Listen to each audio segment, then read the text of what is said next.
Coming to you live from the Tokyo Dome in Tokyo, Japan. Hi, my name is Stephen Quadros. They call me the Fight Professor. I'm seated here with Boss Rutten, mixed martial arts legends, and welcome to the Pride Fighting Championships #1. Look around, Stephen. Isn't this amazing? What a big place this is. Yes, it is. Huge, the Tokyo Dome is. And there he is, our first contestant, Murakami Kazunari from Japan. 3 wins and 3 losses in mixed martial arts.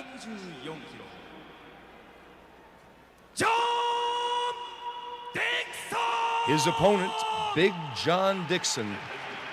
2 fights in mixed martial arts, both of them losses. Now, you've seen John Dixon fight, boss. Yes, I did. I was present at the Absolute Fighting Championship in Kiev. I saw him fight. That was actually the first time. And I saw this guy also, Igor Vovchanchin, also a strong guy from Russia. He's got KO power, but that fight he lost to a knockout. He broke his nose right there. Well, it looks like Murakami is the smaller of the man, definitely, at 209 pounds. John Dixon weighs 275 pounds. Now, with that kind of weight, oh, they're coming out brawling, boss. Yep, he wants to go. Kazunari wants to go. Show the people that he's still in the game after his last loss against Maurice Smith. Oh, there was a high kick. John Dixon coming in and grabbing that leg, taking him down, getting him into the down position. John Dixon on top in Kazunari's guard presently with a right arm across Kazunari's throat. No pressure there, though. No, this is a relaxed position, you know. He has to try to push himself out. I think he is in the half guard. Let's see if we can see from the other side. We're sitting right across the ring now. Okay. Kazunari starting to sweep there, but that's a big man to try and sweep off of you. He got him into almost a side mount. He's got half guard now. Yeah, that's strange. John should try to pass it right now. If he can push out. It's like you said, he has a lot of weight advantage. That's it. Stand up. Yeah, stand right up. And now Kazunari's not going to sit there. Kazunari was in that position before, but Kazunari seems to be the better conditioned of the 2 athletes. And if this fight goes long, I think conditioning is going to be a factor, boss. Yeah, this is very strange because I thought... Oh, beautiful hip throw there by Kazunari, who is a judo man. Looks like he's going for an armbar there. He's setting it up. He's pounding away to the midsection. He's got the arm, and there it is. Straight armbar. It was a very strange thing from John Dixon to do because he stands up. I thought he was going to come out shooting, punching, and then he goes for the clinch. That was a textbook armbar. He set it up with punches to the abdomen, and then he popped over, and it hyperextended immediately. John Dixon tapped out immediately. A very quick and impressive win for Murakami Kazunari over Big John Dixon. And there's the trophy. That's a beautiful thing about fighting in Japan. You got big trophies, yeah. Unless you're fighting for pancreas, that is. You fight for your honor, I guess. Well, I think that one of the good things about mixed martial arts fighting versus some other forms of fighting, let's say boxing, is that John Dixon quit in the fight, but he quit honorably, and he wasn't hurt per se, like he didn't take brain damage or he didn't die. Now look at that hip throw. That was classic judo, going up high. He's got the arm trapped here, boss. Yeah, you can already tell he's going to go for the straight armbar, you know.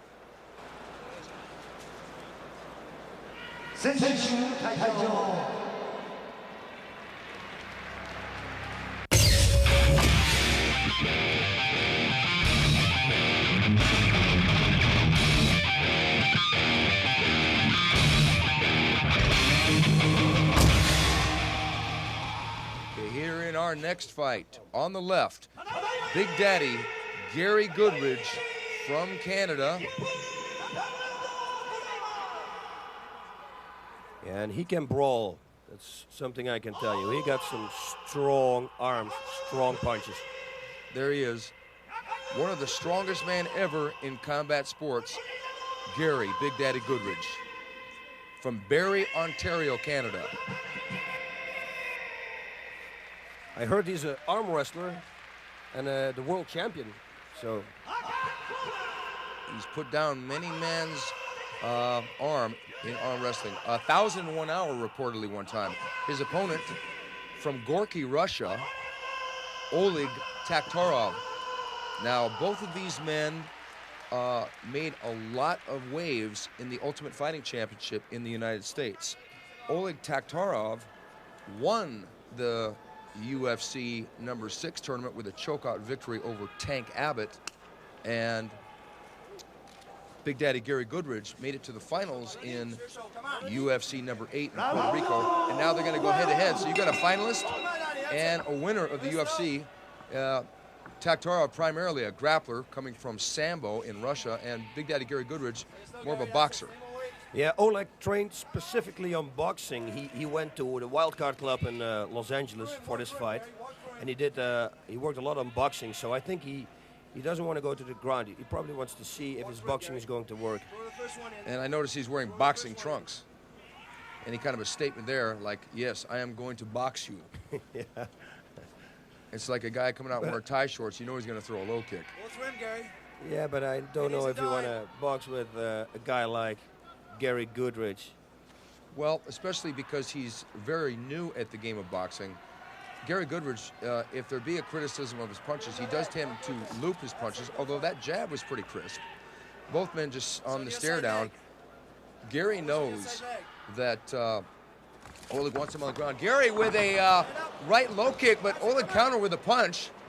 Whoa, whoa, whoa. There's going to be fire. There's going to be fire and fireworks. Oh, good left hook by Taktarov. Nice. Combo, left hook, right straight. Very nice. Both men waiting. This is really unlike Gary Goodridge, because Gary Goodridge usually comes out like a house on fire, blazing with the punches right away. Oh, a little cut there. Yeah, right Oleg is already eye. cut, yeah. Gary waiting for Oleg to punch at him, hands down at his side. I guess he figures he's already got him cut, so he's already at a good situation in the fight. There's a lot of respect here also, you know. They try to feel each other out. Who's going to throw the first bomb? Who's going to throw the counter on that, you know? So it's going to be something interesting. That's what I can tell you for sure. I think Gary has a lot of respect for Oleg, because Oleg fought another very powerful man in Tank Abbott, took a lot of abuse, and then choked him out. So Gary knows that if it goes to the ground, Oleg is very dangerous. Yeah, he probably doesn't want to take the fight to the ground. That's one thing for sure. But the fans are getting restless here. Gary coming in with a jab and right hand, both miss. Gary initiating the attack. What is Oleg planning? Is he going to drop down low for a single leg takedown? I really don't know. It really looks like he wants to box. Oh, that was hard. Big right hand by Goodridge, knocking Taktarov down. Another huge right hand by Goodridge. They have to stop the fight chopping right away, and Oleg down, and Goodridge dropping the knee on Taktarov in the back fist. Taktarov in a world of trouble here. Oh, he's on his back, and everybody knows he's a tough guy from the UFC. We saw him fight, taking a lot of punishment, but this was a lot of power coming all over him. Oleg is busted up bad. Gary has got to pace himself here, because Oleg took a lot of punishment from Dan Severn when they fought. Oh, a kick! That was a hit. He's yours all the way through. Oleg can really take a shot, because he's taking punches from Dan Severn, as I said before, from Tank Abbott, and now from Gary Goodridge. Those punches would have knocked most mortal men out. My God, yeah. He's bleeding. He's bleeding. He has a cut above his left ear, also somewhere in his hair, as the cut underneath. But everybody knows he's a bleeder, so to say. And now he's doing a squat. And there we go. Now he's back up, but this isn't where he wants to be. He doesn't want to be standing up with Gary Goodridge. Not now. Not after those punches landed. Yeah, but Gary didn't give him not another choice. You know, it was get up and fight, or just lay there. Oleg's all busted up. He should try to go for a takedown now. That's what I would do. Fortunately, those cuts are not above the eye and do not impair his vision. Otherwise, the referee and doctors would have to really think about stopping the fight. Shooting in for the takedown. Gary sprawling perfectly. And back up. Oy, oy, oy. Energy throwing. Interesting fight. This is a clash of a striker versus a grappler. Ooh, it's a good one. It was a good punch. He connected. Oleg should wait till Gary makes his move and then go for a takedown. I'm impressed at Gary Goodridge's composure and his ability to conserve energy. Take your time, Gary. Don't lose energy. That was his corner. Wow. Saying the same thing that you just said. Amazing. Oh. Huge right hand. Oh my God. Oleg is knocked out. God. Oleg That is is not- out. That right hand, boss, knocked him unconscious. Oh my Oh. God, what a knockout. What a knockout. Gary Goodridge showed why you do not want to stand there and wait for that punch. A clean knockout. Oleg's on the mat. What a punch. What an unbelievable punch. Full hits. And I think the two shots when he was down on the ground, that was dangerous. This can end somebody's career, man. This is dangerous. The ref should have jumped in. Oh, here we go. Okay, here it is. Now Gary's very relaxed. He fakes there. Oleg got his hands down. Oleg shoots in for a mid-level attack and then catches one right upside the temple. And he was out. And those two right hands there, Oleg was already out. But Gary's got to do what he's got to do. Yeah, it's a fight. It's a fight. There are no rules, There no it time is. limit. Right there, right on the temple. That knocked Oleg out. And those other two punches were icing on the cake. But Oleg is unconscious here. Oh, what a brutal knockout. It's the right hook that catches him on the temple. There he goes. Oh. Scary to look at. You saw the towel flying in from Oleg's corner. Here it is again, different angle. Oleg had his hands down, reaching, not really knowing, and that split second is all it took for Big Daddy Gary Goodridge to end the fight with a flurry of three huge right hands. Looks like Gary might have hurt himself early in the fight. I felt the break. I can feel it. I can still feel the pulse. That's okay. I think he said, I felt it break. I think it was the kick to the head when Oleg was on the ground and he kicked him in the head. I think he broke his foot there. There goes Oleg. Oleg really took a shellacking there. Carry the fuck out of the stretcher. And Big Daddy getting some ice there. But what an impressive victory for Big Daddy Gary Goodridge. Now, hopefully everything's going to be okay with Oleg. I guess we will find out later. But it's good.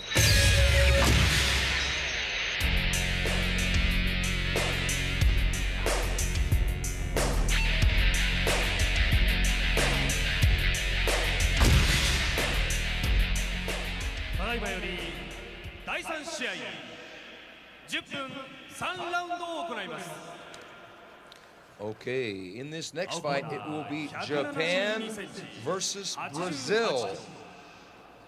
Making his mixed martial arts debut, Akira Shoji. Actually, this isn't his mixed martial arts debut. This is his second mixed martial arts fight. His first fight was a loss at the Lumax Cup by a decision. He's facing one of the most feared fighters in mixed martial arts, undefeated, Renzo Gracie. Talking about a lot of submission skills here. Renzo is a guy who just fights everybody. He doesn't care who's opponent, who he fights. You know, a submission fighter, he fights kickboxers, weight, it doesn't matter at all for him. I truly respect this guy. In Renzo's last fight, it was in Brazil against one of the cross-country rivalries, Eugenio Taddeo, with the Luta Livre system. Now, Luta Livre and Jiu-Jitsu have this bitter rivalry over the years of which style is better. And that fight ended with a riot, and it was declared a no contest. Both men had given as well as they got in that fight. And now Renzo is going to come in and he's going to face Akira Shoji. What can we expect from Shoji? We've never really seen Shoji, but he's fighting in Japan, so he's fighting with the pride of his country behind him. Yep, and about 45,000 people right there. Lots of Behind pressure. the shoulders. Lots of pressure on Shoji. Renzo inching forward. I expect Renzo doesn't want to stand up fight. He wants to body lock probably and go for a takedown. And there it is. He's got the underhooks. He's got the body lock now.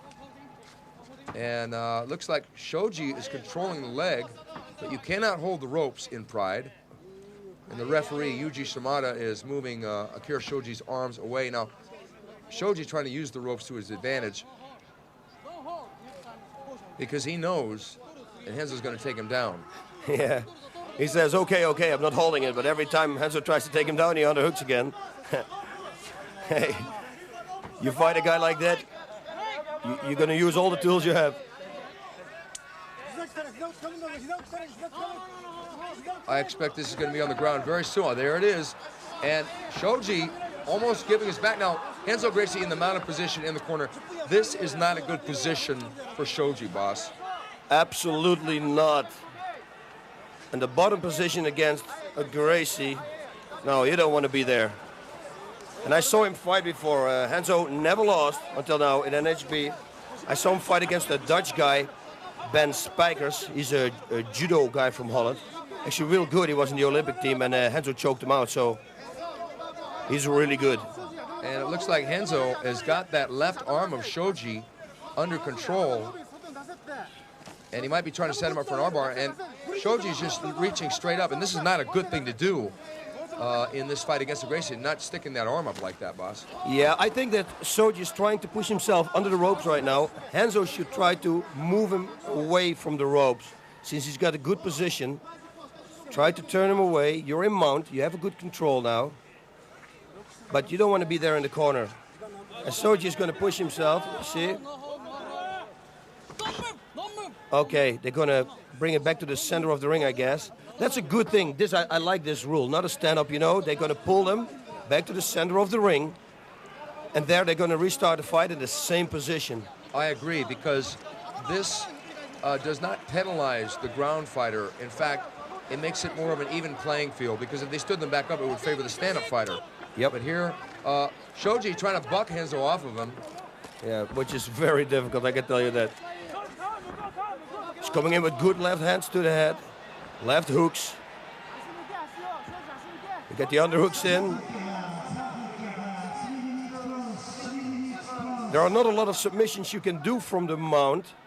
I would go for striking, or yeah, straight armbar you can go for, but I don't know if this is a smart thing to do. It's a bad position because Renzo has got the legs wrapped around the waist and he's going to go for that rear naked choke. Shoji covering up, but Shoji can't see those punches coming. There's the choke right there. Shoji has his chin down and his head turned, but it might be a matter of time. It slips under. Shoji standing up. Look at this. Look at this. What a position. This is like the battle of the koala bears. I've seen those, man. I've been in Australia. They're crazy. Shoji's using all his energy here.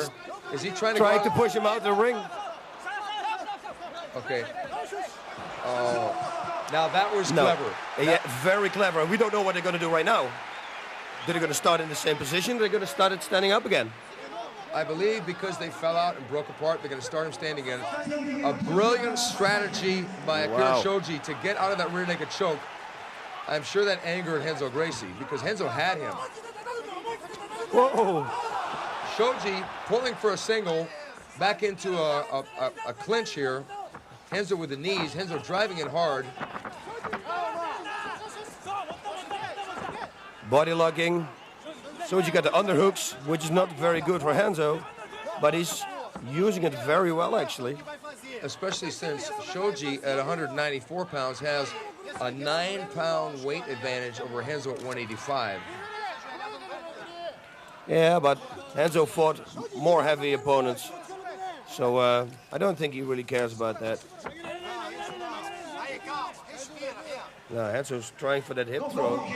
It's difficult from that position. Now he's going for the underhooks.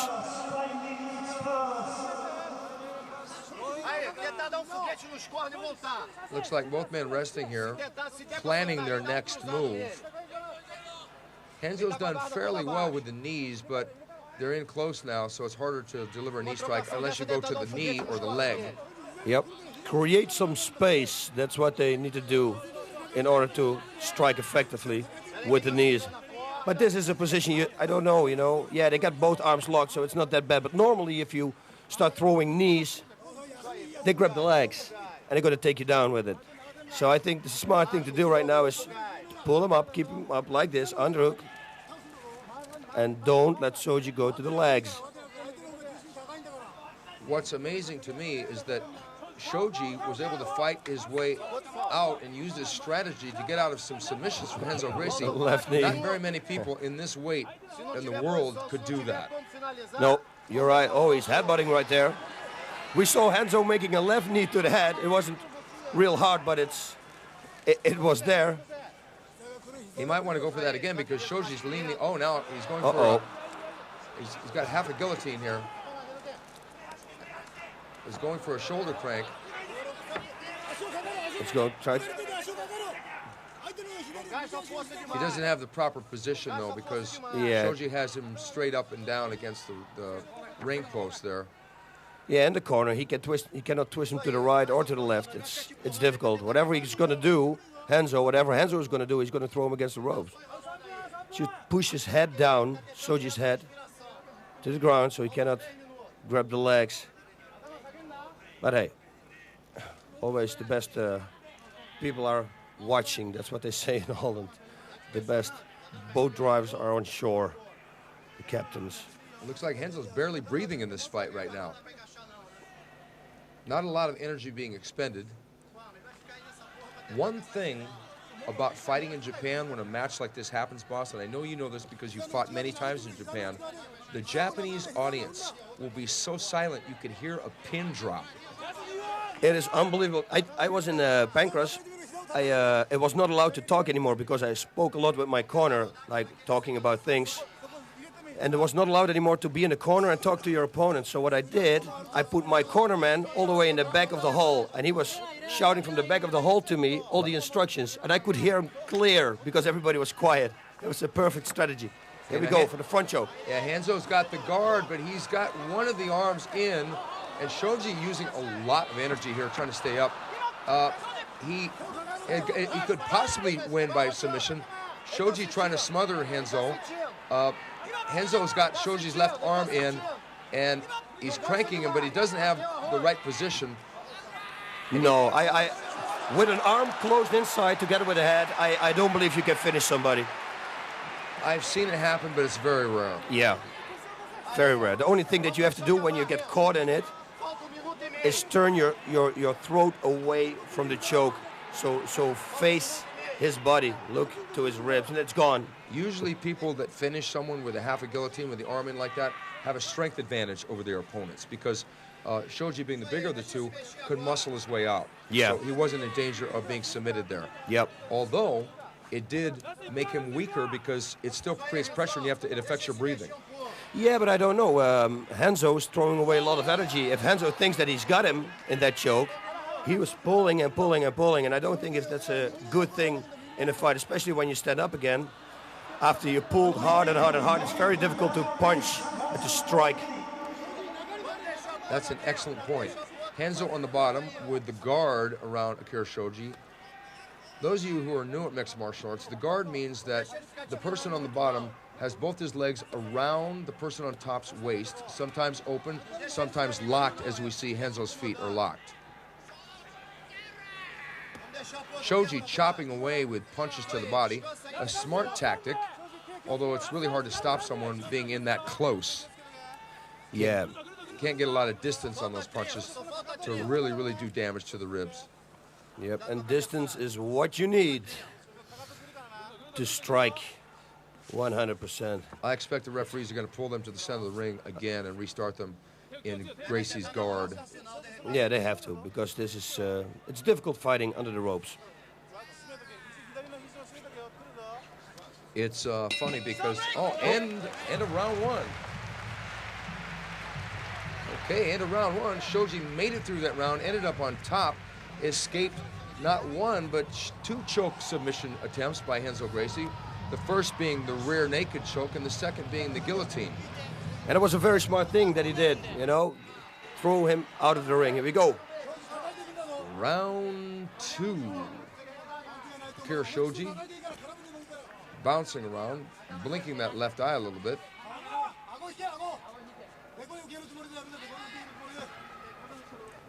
Hanzo actually looking comfortable like this. Normally the jiu-jitsu fighters, you see them standing, they're leaning all the way back and they have like a really strange boxing stance, but Hanzo actually has a boxing stance, and there he comes.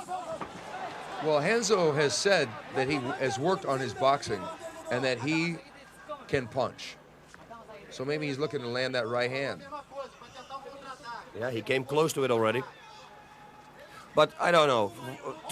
The way when I look at Shoji, it's looks like he can take a shot, just by the looks of him. Yeah, the short, stocky build, not a long neck.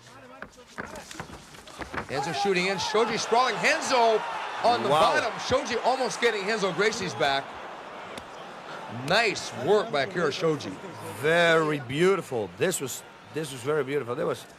He should have passed the guard though, because he was in the perfect position.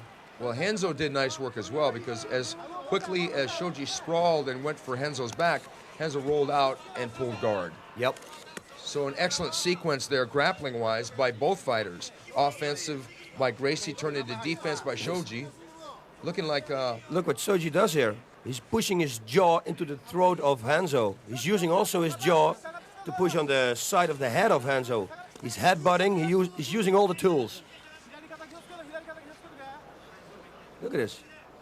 Boss, was there ever a time in your fighting career, during your pancrase career, that you invented a move in a fight that you had never used before?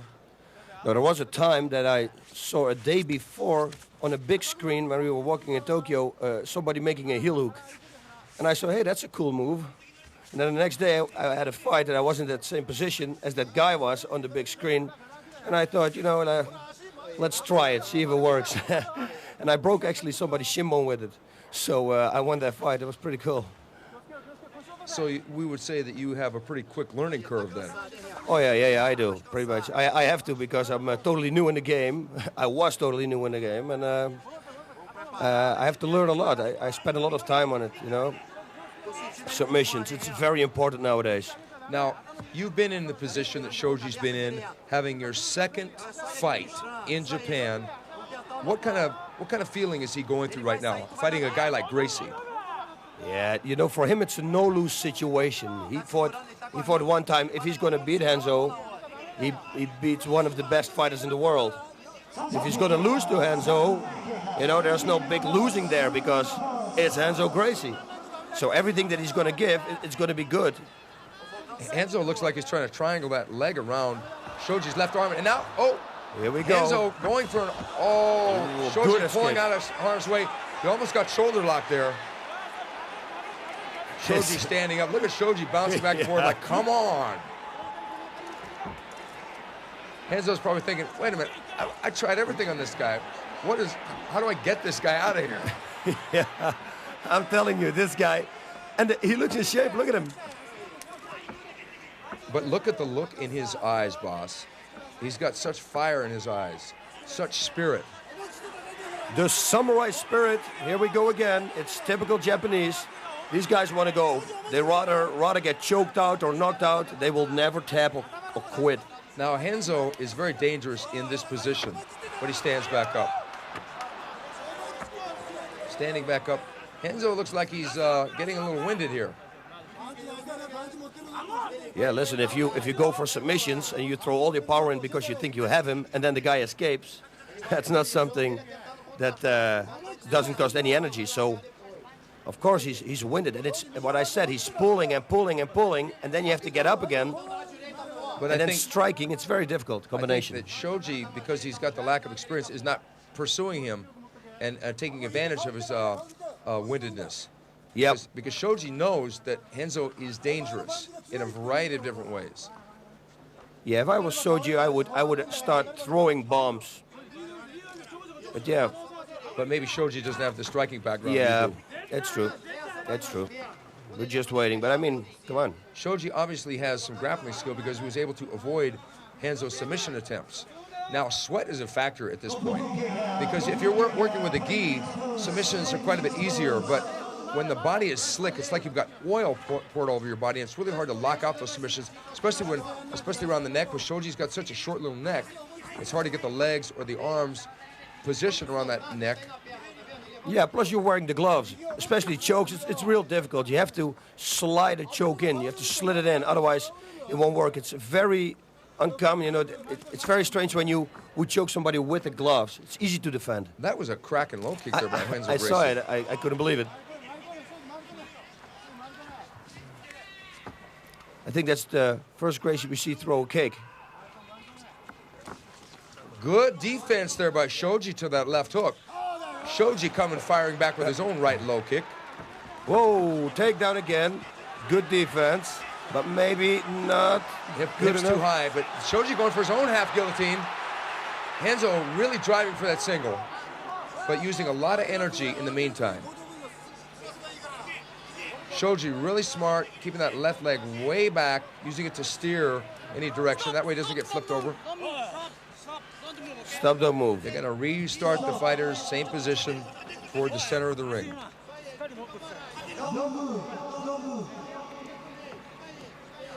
Yep. And Soji, we see him using his cup to push down the head of Renzo Gracie, which is also a very smart thing. You control the head, you control the rest of the body. He can't come up. You mean with a protective Yes. cup? Yes, with a protective cup. Got it. Just wanted to make sure we were clear on that. Oh, no, we are. And he goes, single Okay, leg. Renzo really driving it hard. Renzo almost got it, and there he goes. Renzo finally gets the takedown. No, this is the position he wants to be in. Now, Shoji's got Renzo locked up pretty good. Got the overhook with the right arm, and Renzo's hand cupped in. We'll see if Renzo can pass Shoji's guard, or if he can just maybe start to punch Shoji from this position. Yeah, he Renzo- probably can. Here we go. Renzo almost getting the mount. Renzo got the mount of position, but Renzo almost getting flipped over, and Shoji bucking up. Shoji slipping out the back door, almost into an armbar. Shoji pulling out of an armbar. Wow. Look at him. that. Ha! This guy, we're going to hear from this guy. That was impressive, and as I said before, boss, the sweat That's it. makes a big difference. The sweat made him escape the half guard, but then the sweat worked also against him when he went for the submission again. And Renzo, being a little tired now, couldn't just hang on for dear life, because you've got to give it up. If you know you don't have the submission, why waste the energy?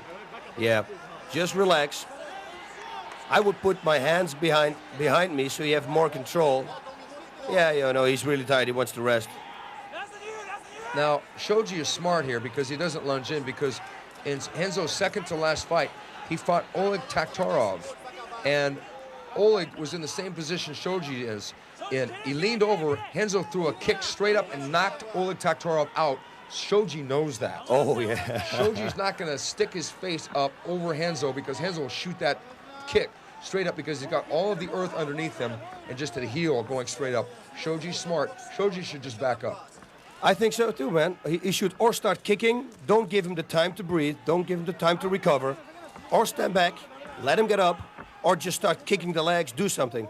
Every time you attack somebody, his breathing rhythm is disturbed, you know. Right now, he can rest. He's totally resting. If you start attacking him, kicking the legs, start to kick the body, it sounds strange, but you can. It will, break his rhythm, and he will get tired. I think by watching Shoji, not knowing a great deal about him, I would bet that his striking training is minimal compared to his grappling training by what he's not throwing. Yeah, it's true. That's true. Although that was a good shot. Yeah. Renzo imploring him down into a ground fight, but Shoji not willing to engage Renzo in his strengths, saying, oh no, you come up here. Yeah, so listen, man, step back. If you want to have him on his feet, just step back and let him get up. But yeah, he doesn't really want to do that too. No, he doesn't. Now, this could be a long fight like this. Yeah, I think that Shoji is making the fight at this point. Yep, for sure. This is not really... And okay, that's the end of round 2. Thank God for that, because Now, I would have to say that Shoji did the best work in that round. I think so too. He had all the escapes. Henzo had all the attacks, all the attempts, but Shoji just slipped out, escaped out. Henzo throwing a lot of power away. It's a good fight. It really is, and the thing that impresses me is for the lack of experience that Shoji has. He's gone up against a gladiator like Henzo. And look, Henzo getting his back, and Shoji doing exactly what he should do, but almost getting caught there, but having both hands together and just banging his way out, and all fired up. There's one of our lovely, lovely Pride ring girls. It was a beautiful transition, going from the choke. Shoji shaked him off, and then he went straight for the armbar. Beautiful. It was beautiful work from Henzo.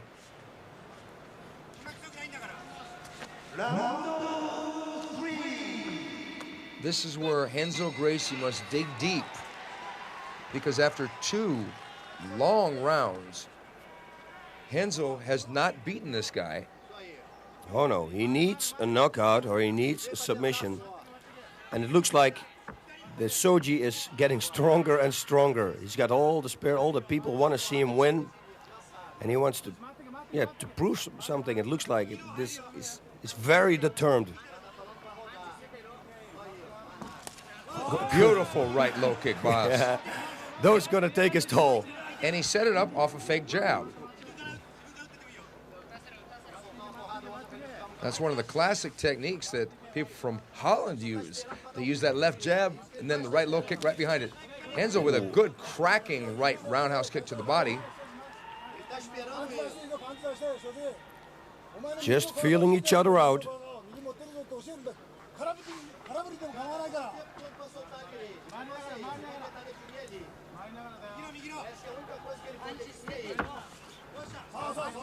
Wild hand. Yeah, what do they do? What should we don't know anything from Shoji. Those low kicks, he cannot take too many of those low kicks. Well, we know that Shoji has probably seen some kickboxing, maybe even K1, living in Japan. And so he probably, by emulation alone, we don't know, he may have been training those, but he's got a strong leg, and Renzo shooting in again, going in high. Shoji with an uppercut, partly grazed against Renzo, didn't land cleanly. Whoa. But Renzo seems to be a little bit puzzled about how to deal with Akira Shoji. Yeah, it's like you see him thinking what to do, set it up. I would, if I were him, set up some strikes, go back, set up some more strikes, and then the third time, then go for the dive, go for the leg. Right now, Shoji has a real good takedown defense, at least on Renzo's shot. So I would try to fake him out a little bit with some punches. As you said before, Shoji is in a no-lose situation because Renzo, having been so dominant in his other fights against most of his other opponents, really hasn't shown dominance other than, like the first round, he was in control, but the second round he wasn't. And now he may be tired, and Shoji is still standing there in front of him. So Renzo needs to impose that legacy of Gracie Jiu-Jitsu on Shoji, but he's not able to at this moment. No, you're absolutely right, man. But it's difficult. He can't figure him out. He doesn't know anything about Shoji. You got the low kick again. You see their legs are getting red already. He can't figure him out. He says, I can't submit him. The guy's slipping out of everything. Oh, that is red. That's quite a bruise. The good low kicks. Boss, you know, the kicks to the leg the next day and the next week, it's brutal. Oh, yeah. Even the day on the event, if he can keep throwing them, it's going to hurt him. His takedown is going to go away. You know, he doesn't have his leg anymore. He cannot use his leg anymore. So gone takedown. One thing that Shoji is doing is he's waiting till the right moment to throw the low kick. Because if you throw a low kick at the wrong moment, it's easy to scoop the leg and get a takedown. And he doesn't want to really go to the mat again because Renzo, he can take a guy out late. He can take him out early with those submissions. Yeah, he should set everything up like he did before. Give a punch, then a low kick, or a left straight, or a left hook with a low kick. Maybe a combination and a low kick. But if I was him, I would focus on the right low kick now. Renzo Gracie is the winner of an 8-man no-holds-barred tournament, the World Combat Championships. Renzo shooting in coming up short with that shot, and Shoji on top in control here. Renzo in the turtle position. Not a good position to be in. Knees to the head here. Evidently, they do not allow knees in this fight. Renzo pulling guard. As I was saying before, Renzo in 1995, October 17th to be exact, made it through 3 wins to win the World Combat Championships, defeating Ben Spiker from Holland, Phil Benedict from the USA, and James Waring, who's a former world champion at kickboxing and boxing. So he's gone an endurance route over one evening, winning 3 fights. But this is more like one long fight rather than 3 fights. Yeah, and especially against a guy like Soji, you see now. The guy is an energizer guy. He keeps going. It looks, like I said before, he's getting stronger, it looks like. Okay, we're going to set something up, it looks like. Soji better stay very close to him and don't give him any room to go for submissions. This is the best position for him to be in right now. Could be a long fight, this one.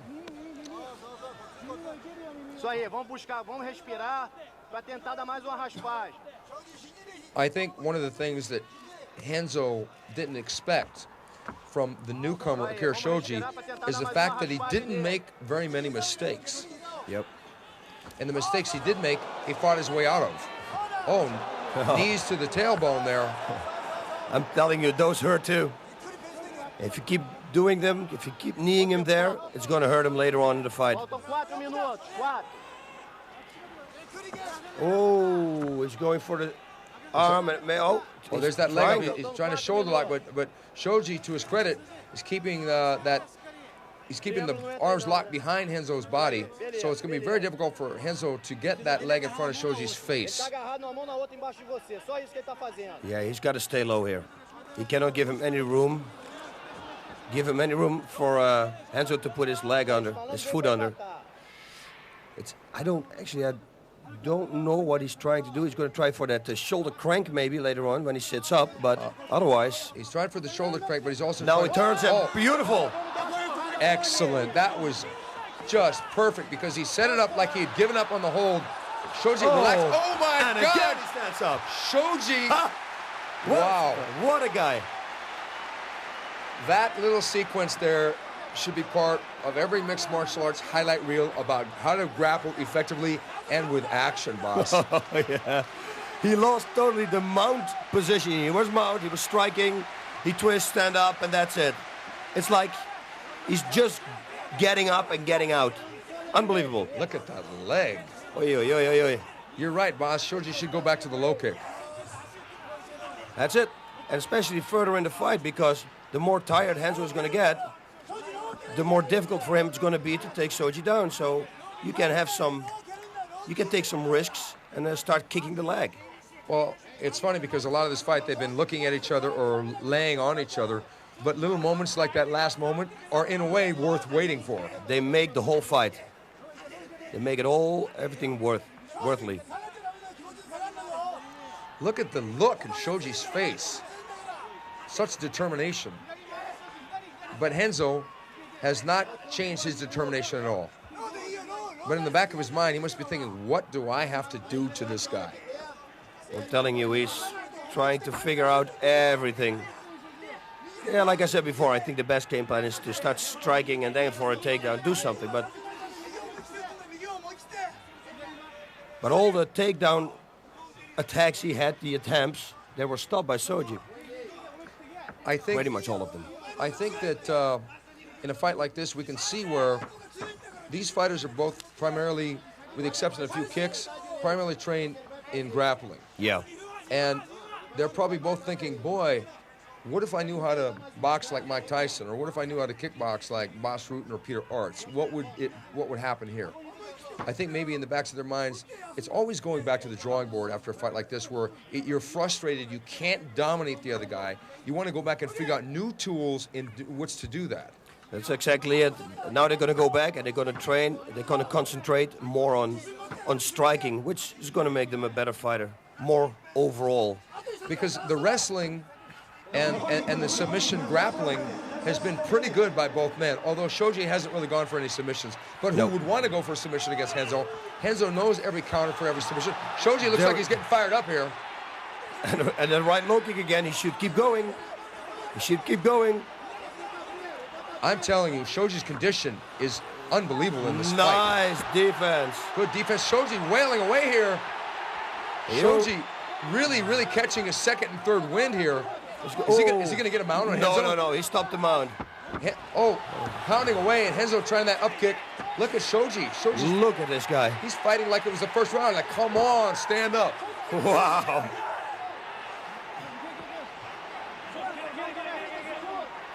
Oh, he's there to fight. That's one thing for sure. Well, you heard the crowd, and I would have to say that this crowd is going to want to see Akira Shoji again. Oh, yeah.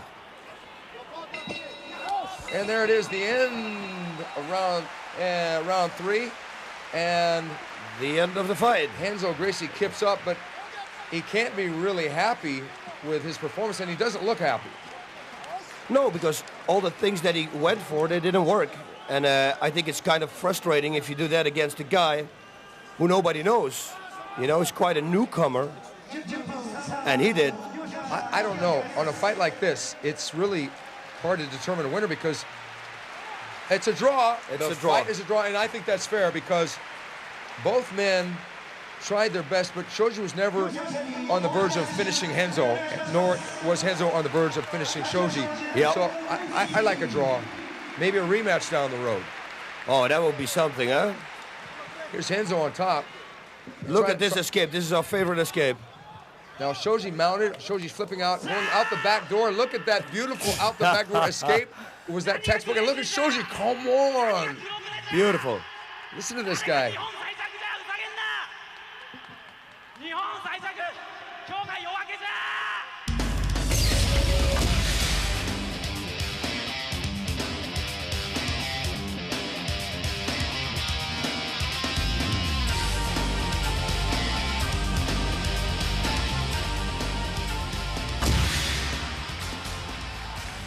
Look at these guys. These guys are huge. He's an old sumo wrestler, and there is a whole story behind this guy. Actually, he was hitting a woman from a very high standard. I'm talking about a sumo. His opponent is big too. Yeah, this is Nathan Jones here from Australia. Anyway, what I was saying, he broke by accident the arm from a wife of a very high-class Japanese guy in sumo, so they banned him from sumo wrestling. He can never do sumo anymore. You're talking about the gentleman on the right, and that would be Koji Kitao. Keito.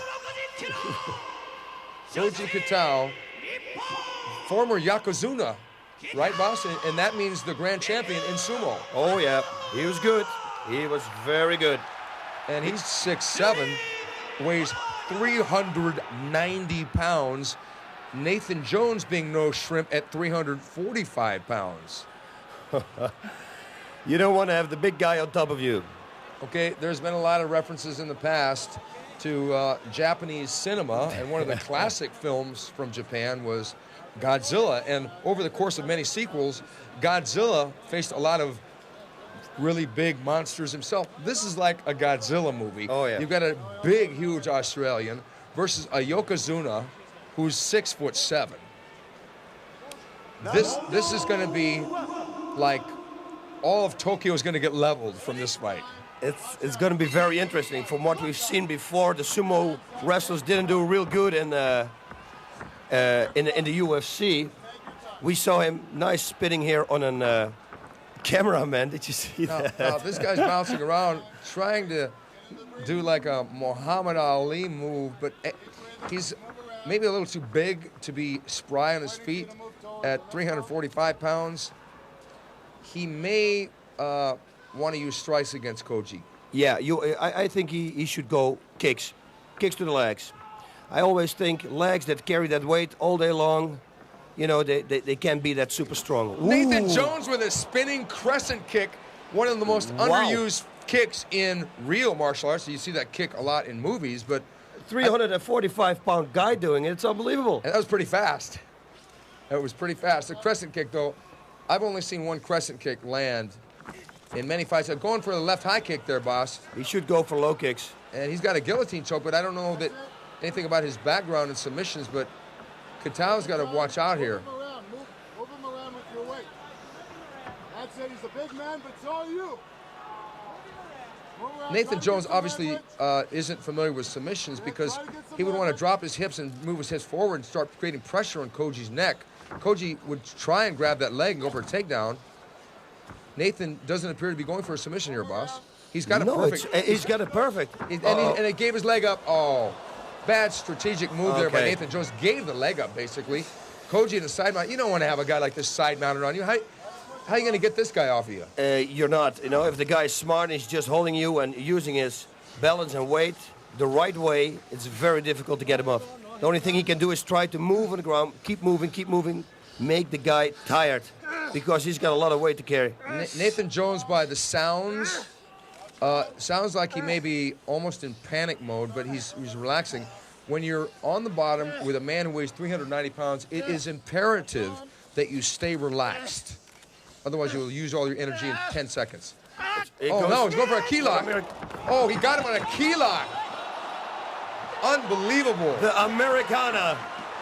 We never expected this to see from a sumo wrestler. Koji Katao.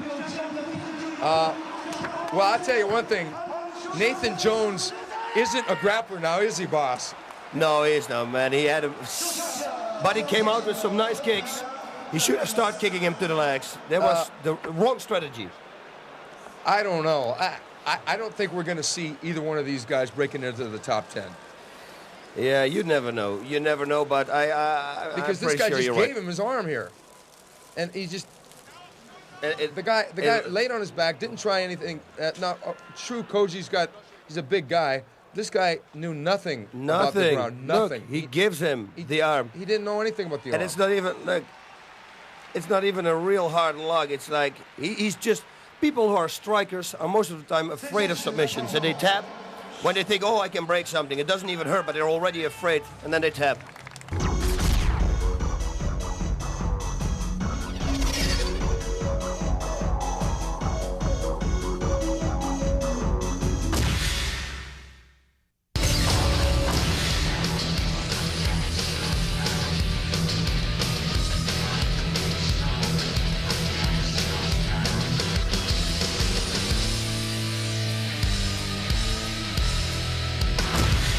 Okay, this next fight features a man who does know a little bit about striking. Oh, yes. On the right, that's Branko Sikatic. He is the very first K1 Grand Prix champion in Japan. And if you don't know anything about K1, there's his opponent. That's Ralph White from the United States. He's out of Las Vegas, Nevada. He's got Dale Apollo Cook, former world middleweight kickboxing champion, in his corner. And Branko Sikatic right there from Croatia. Yep, he's training in Holland at the famous Shakuriki gym. We see there He's got Tommy Tom Herring. Harnick Jr. in his corner. Son of the legendary trainer, Branko Sikatic there, in his 40s, but got knockout wins over Ernesto Hoost. Everybody. A lot of great fighters in stand-up. This fight will be under stand-up rules. This is not a mixed martial art fight. He is a special individual. He's got knockout power and everything. Branko, Bradomir. Well, he's going to touch gloves and then do a back kick. That was kind of a cheap shot. Yep. I mean, Branko coming out, throwing the left back kick, and Ralph White firing back with kicks to the body. One thing you have to watch out for with Branko Sikatic is that right hand. I just wanted to say the same thing. That right hand has got the power of Thor in it. He hits you on the button, the fight's going to be over. Everything he does, even his jab is a strong weapon. It's hard. And his kicks look real stiff, and his knees, but they're real powerful. But I'll tell you, Ralph White looks like he's got the right strategy. He's got to move around. He should do what he was doing there and chop with the legs. He can't get into a punching exchange with Branko Sikatic. No, that wouldn't be a smart thing to do. Stick and move. That's what they say, huh? There's an inside kick. He's going for a back kick, it looks like. He's twisting his hip. Let me see. No. Branko, I mean. No. I wonder how they feel about fighting with the gloves with fingers as opposed to fighting with boxing gloves. Oh, that was a good shot. Oh, good shot. Yeah, they're like the Enter the Dragon gloves. You see that? Yeah. From Bruce Lee. Like that beginning fight scene where he fights Sammo Hung. Oh, nice. Now, that was a good trap there. Sammo Hung, it's for like a promotion test in the Shaolin Temple, but this ain't no Shaolin Temple. This is Pride Fighting Champ. Bronco coming in, raging away. Oh, my God. Wait a minute. Bronco threw a shin kick when Ralph White was down. I don't believe that's legal. And Ralph White. Oh, look at his head. Look at that. What has he got on his head? Oh, my God. That looks like a horror movie, like Scanners. Like an alien's going to pop out of his head or something. Oh, my God. Oh, that's not good. Something's going to come out. That's not good. I think if anybody has ever seen any Sigourney Weaver movies, this is the time to run for the popcorn stand because an alien may pop out at any second. Oh, that's not good. That must hurt. I mean, do you think that? Well, it looks like his cognizant powers are okay. Oh, I've never seen this. But they're not gonna. I mean, one punch or one elbow on that, whatever that bump. I liked your Scanners comment. Scanners, or in Rocky, where Rocky's cut and swelling, where they said, "Cut him, Rocky, cut him," and he cuts the cut open and drains it. Yeah. And I doubt they're going to do that here. No, they should stick a needle in it and then suck it out, maybe. Like a big cyst. That wasn't a nice thing for him to throw the kick when he was down. Oh, no, and a full with the shin. It was not like the foot. It hit him with the shin bone. Yeah, it's a good thing John McCain didn't see this fight. Oh my God, would have end everything. Look at it, it's getting bigger. Maybe a little Clearasil. Look, there's the right hand. That right hand was and full here on it the is with button. the shin kick. Boom! Oh. Ouch! Ow! Ow! You don't want a guy from Chakariki Gym who does thousands of kicks a day on Thai pads and on the bag to shin kick you with a soccer kick like that. But amazingly, it didn't knock the guy out. Are they going to restart? Bronco's acting like so. Let's go. So what? Deal with Oh, I was in Holland with Branko and Ernesto Hoest when they fought, and then he also threw a cheap shot, and then the whole audience started to throw cans of beer in the ring against Branko. Man, it was a riot. it. Well, one time Bronco fought Dennis Alexio in Vegas, Oh, look at that. and the referee broke the fighters, and Dennis hit Bronco when his hands were down.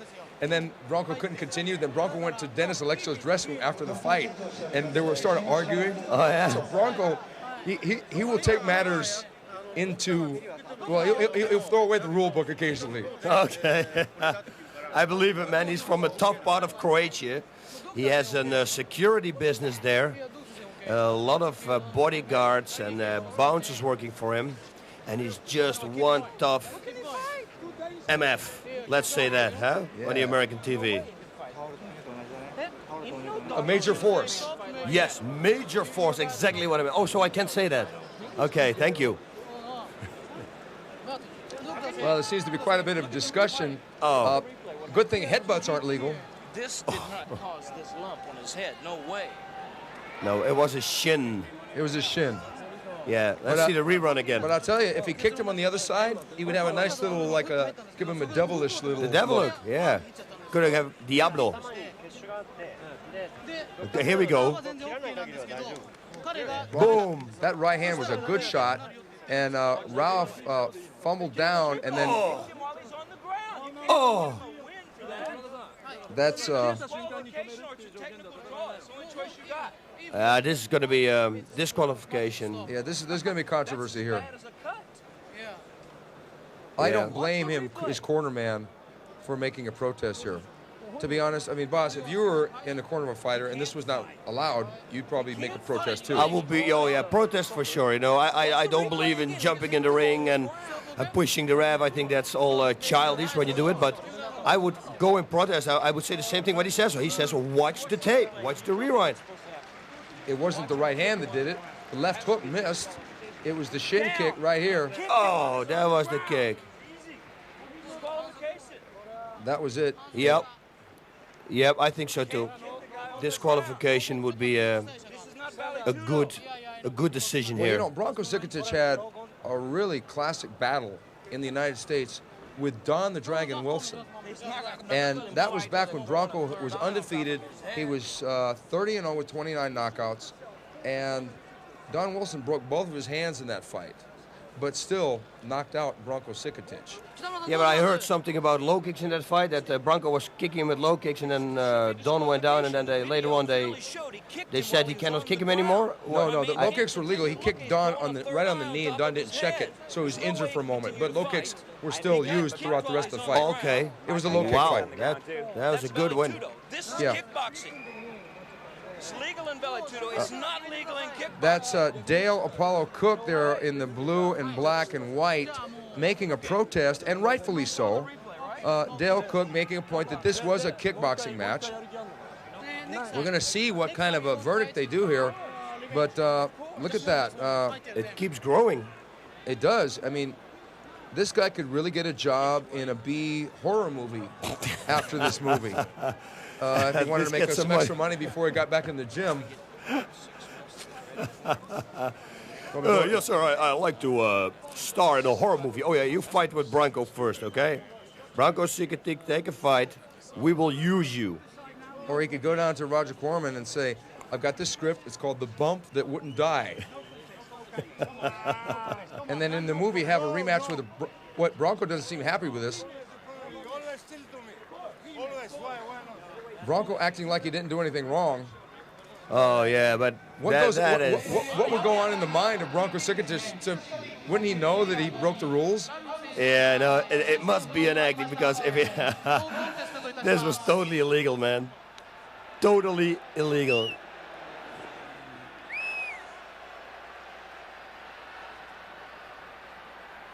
Well, I don't know that they're going to touch gloves here. What could this discussion be? I'd love to hear what Branko is saying right now. And there's respect here. It looks like Branko's apologizing. Okay, good. They finally show some good sportsmanship.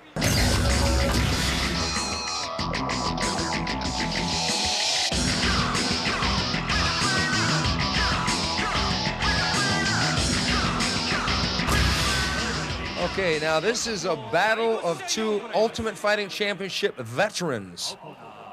Pictured on your screen, the tattooed one, Kimo Leopoldo. Now, he's really famous, boss, for giving the Royce Gracie one of his hardest fights. Yeah, the fight after Royce fought Kimo, Royce gave up Because he backed out. He's so banged up. And there he is, Dan Severn. He's a multiple titleist in the Ultimate Fighting Championship. He won UFC 5, the tournament, and he won the Ultimate 95, the tournament. And then he became the UFC heavyweight champion, and he's a well-studied wrestler. Kimo comes predominantly from like a street fighting background. He did claim Taekwondo, but I think when that was just to confuse Royce Gracie before he fought. Because for sure. Or he had a very bad Taekwondo teacher. Kimo looks like he's raring to go. Kimo coming in, but Severn chopping over with the right jab. Neither one of these men known to be a boxer, so I would expect this fight to go to the ground, but they seem like they want to trade a little bit standing here. Kimo does have his chin up high. You wouldn't want to do that if you want to trade punches. Yeah, it's a very strange thing to do, and you see many people in mixed martial arts doing the same thing. It's like, if you go to a boxing class, it's the first thing they tell you: put your chin down. You don't want to get hit there, you know. But for some reason they do it. It's like they have more view or something. I don't know what they think. Well, not only that, Kimo looks to be bone dry in this. Before you come out and really want to box or even just fight mixed martial arts, you really want to be warmed up properly, because otherwise the muscles will be stiff, they won't be relaxed, and you're going to get tired. Yeah, I always go real hard in the dressing room already. I'm pretty much having my second wind when I walk to the fight. I think it's the best way. Also, you're sweating, makes it more difficult for your opponent to get you in submissions. Kimo looks tight here, boss. He looks real tight. Oh yeah, he's ready to go. Severn is not really a boxer per se. No, but still he landed a few shots. Not on the button, but he hit the head. Severn with the right foot forward is a southpaw and shouldered Kimo there, but Severn is blinking and turning his head as Kimo comes charging in at him. The one thing you don't want to do if you're going to be in a stand-up war.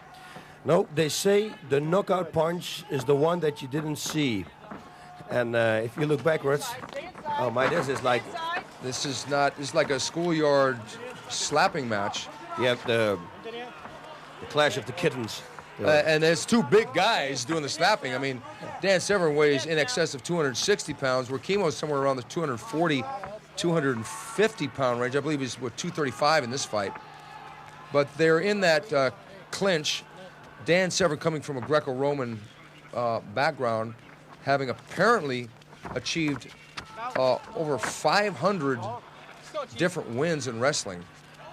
Get position, get position. Yep, but Kimo's got 3 wins in a row right now, and he wants to keep this. The winning streak, see if he can make it 4. But yeah, you have to go through Dan Severn, who also won his last 4 fights. Actually, he had a draw against Jeremy Horn, and a loss against Mark Coleman. But for the rest, he has a very good record. That loss to Mark Coleman was on a side choke or a headlock. Severn turned his back flat to the ground. Kimo coming in with a wild punch. If that hits, it actually, gonna be good. Yeah, but it missed. But it missed, of course. But I mean, if it hits, look at this. You see, this is like the tough man competition we have in Europe. Yeah, or the United States, where you get 2 guys, big guys, strong guys, can lift weights, maybe even wrestle a little bit. Just go out there and throw haymakers. That left hook landed, That was a nice left hook. but it actually didn't have a lot of power on it. It's yeah, he should continue with striking. He's looking down. I don't know if he wants to kick or he's trying to distract him. Kimo is looking to the feet of Dan Severn. I get the funny feeling that we're not going to see a lot of kicks in this fight. Yeah, Kimo is looking down. He's looking at his legs like he's going to shoot. Yeah, but that would be a smart thing to do because you throw a punch. Yep, it would be a perfect distraction. Sorry, man. But it also may be a bad thing because if Dan Severn were a good striker, while he's looking down, just hit him in the face. That's it. Overhand, right overhand. Clang. For him, it will be the left then because he's a southpaw. And Kimo's hands are down. Kimo's hands have never been even close to his chin in order to be having a good defense if he were fighting a good boxer. But again, these are 2 guys who are used to grappling, especially Dan Severn. He's a wrestler. Kimo primarily has won most of his fights on the ground. He's never stopped anybody with a punch or a kick standing. He's doing actually a good job in defending the takedown because I really thought that was Dan Severn's going to go, since he's a wrestler, for a takedown. But Kimo stopped him a few times already, so he's doing a good job. But I think maybe Dan Severn, having achieved so much as a grappler, winning 2 UFC titles and winning a number of collegiate and amateur wrestling titles, maybe trying to show that he can stand up a little bit. That's got to be the reason why, because it would seem that Kimo would be relatively easy for him to take down. I don't know. It's Because he hasn't tried to take down. No, he did one. Yeah, it was a sloppy, but he went to the legs, and Kimo defended it. It's right what you said. It's true what you said, but I don't think if it's a smart thing to do. I think you want to have Kimo on the ground and then use your weight difference. Because he's not trying to lock up here when they go into a punching exchange in close. He's trying to trade with him. He's not trying to body lock. Watch. When they go into you see, I think, there's a kick. Oh, what do you know? I think Severn is trying to prove a point here. I think he's trying to show that he can do stand-up, and what better opponent than Kimo, because Kimo is not really that much of a stand-up fighter either. Yeah, but we don't want to see a fight, the same fight as when he fought Ken Shamrock, that striking match. We don't want to see that for 3 rounds. At least I don't want to. We don't want to, maybe, but we might be on the verge of seeing that, boss. Yeah. We'll see, though, because Severin could be setting him up. He could be making him think, okay, there's going to be stand-up, and then take him down, get side control, go for a key lock, or do a neck crank. He might try something. One thing for sure, though, Chemo, unlike some of the opponents that Dan Severin has submitted, is quite a bit bigger and stronger than, let's say, Anthony Macias, who Dan Severin almost outweighed by 100 pounds. Yep. So the strength from Chemo will give Severin problems until Chemo gets tired, because Chemo did gas against Royce Gracie. Good kick. Yeah, but maybe he learned from it, and maybe he worked on his stamina. But it looks like, from what I'm seeing, he did a lot of weight training. Yeah, but this is just... And I don't think it's real, it's that important, weight training. Actually, I don't think it's good. No. It's good to do it, make a lot of reps, but not main weight training, you know. Concentrate more on fighting. You're fighting, you're not fighting a weight. Well, right now we've got anything but an exciting fight. It's two men basically who apparently cannot knock each other out, because they both hit each other on the chin a couple times, but neither has been hurt. Chemo reaching for that one, but Chemo's missed so many punches. And every time I notice that when Chemo misses, He shows frustration. yeah, he says, ha. I mean, you shouldn't do that. And you don't want to show your opponent that you are frustrated. You don't want to show your opponent any of your emotions, really. No, keep your hands up, Chemo. Yeah, but Chemo's hands are anywhere but up. Yeah. Chemo's hands are down below his pecs. Now they're up, but with all those muscles from lifting weights, by keeping your hands up, you're going to get tired. That's the problem. And if he needs to bring his hands up all the way to his jaw, he's got to bring him way up, because his jaw is way up in the air too. Not only that, because his biceps are so big, you have to go against the muscle. And you have to use muscle just to keep your hands up. Yeah, like you said, Stephen, it's I see a little fatigue already. One low. I wonder what to expect. We got 3 rounds of 10 minutes. Well, Severin there we go. going for a takedown off that lazy left kick, but missing. And sweat's going to be a factor. Unless he cups behind the knee and gets that leg solidly, he can't do it on an ankle pick. No way. Yeah. Oh. So we know what that hit. Yep. Actually, I never realized, but then Severin he looks kind of like Eddie Mercury. Yeah, well, I believe that Tank Abbott had mentioned that a number of times in commentary at the Oh, he UFC. did? Okay. More of in a derogatory way, but he's quite a bit bigger than Freddie Mercury. Oh, no, he's quite bigger, yeah. You know, the thing is, we never see the tapes in Holland from the UFC. I saw the first 2, and that's about it. So I have to catch up. But that's a good thing. I like to watch tapes, you know, from old fights. It's nice.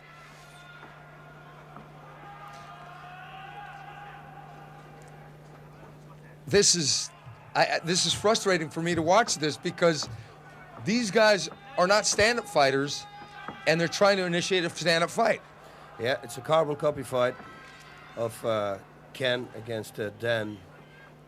Feeling each other out and don't... But at least they went to the ground and they did some grappling. Yeah, but we might see it here, maybe. We don't know it. You're doing just fine. Stay with that. I really can't picture either one of these guys knocking the other man out. I cannot picture this. Not with a punch nor a kick. This is got to go to the ground so that Severin can use his wrestling and the few submissions he's got, or a ground and pound, or so that Chemo can use a rear naked choke like he did against Bam Bam Bigelow, or use like some of the other things, maybe ground and pound. There may be too much respect in this fight, boss. Yeah, I'm getting frustrated of it, because there are so many times that they can throw in a good solid punch, but they don't. Like Chemo is standing in the striking position. If Dan comes close, he can give him the right straight hand. What is difficult about throwing a right straight hand? I think what it is when it's a new game, that they're afraid that if they make a mistake, they'll get countered. But the other guy's not going to counter them, because neither one of these guys are counterpunchers. Yep. Both these guys have probably hit mitts and bags. I don't know how much sparring they've done, but you really can't learn. It's like you can't learn grappling in 2, 3, 6 months. You can't learn stand-up fighting in 2 to 3, 6 months. You can get to where you can defend against it. That's a kick. His own foot can hurt his own foot with that. Yeah, because he was pulling back and he caught his instep. Yeah, but it's exactly right what you say, Stephen. You can't learn it in 6 months. But what you can do is, like, if you're a wrestler like Dan Severn, for instance, he's a good wrestler. He knows he needs to work on his hands. Go to a boxing gym. Train 2 times a day boxing, 4 days a week, and the rest wrestling, and that's it. You will improve a lot in a short amount of time. Again, we don't see Dan Severn dominate the way he has in the past, and he's throwing punches that are not real well schooled, almost like a slap. Yeah. And it's not even it's not a pancrase open palm strike either. It's more of a slap. It's like a downward slap.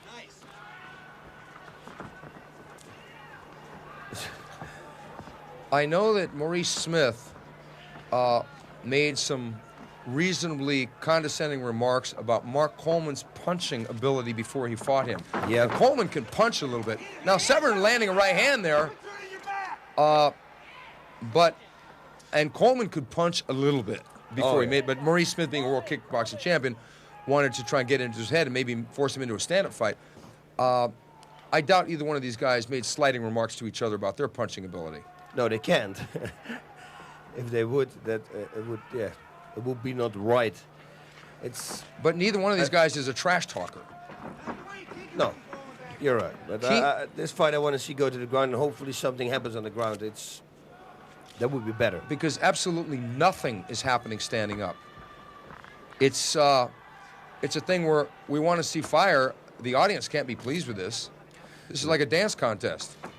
A simple combination like a right straight to the body for chemo, right straight to the body, and a left hook to the head. Simple combination like that would do the trick already. And vice versa, you know. You go, if Dan would give a left straight to the body and then a right overhook, you know, it will probably trick him out already. It's like, because every time they go low, nice shot, nice takedown. Does he get it? That shot was a real, it looks like but good sprawling there. Nice, I told you, man. You should throw the knee right here. Chemo should throw the knee. But that's energy, that's energy. Throwing away energy. Severn really cannot punch. No, he cannot. And the takedown didn't work either. That's what I said before. Chemo got a pretty good takedown defense here. His reflex, he's got good reflexes, you know. Well, Severn, being well over the age of 40 years old, that takedown didn't have a setup from a punch or a kick or a fake. He just, the shot was real obvious, and Chemo saw it coming a mile away. Yeah, Dan Severn is a wrestler, but he needs to be in a clinch, a Greco-Roman clinch or a body lock, something, because on the outside, he can't bridge the gap, because being that he is 40 or so, he's not going to have the speed, and that shot is going to come in too slow.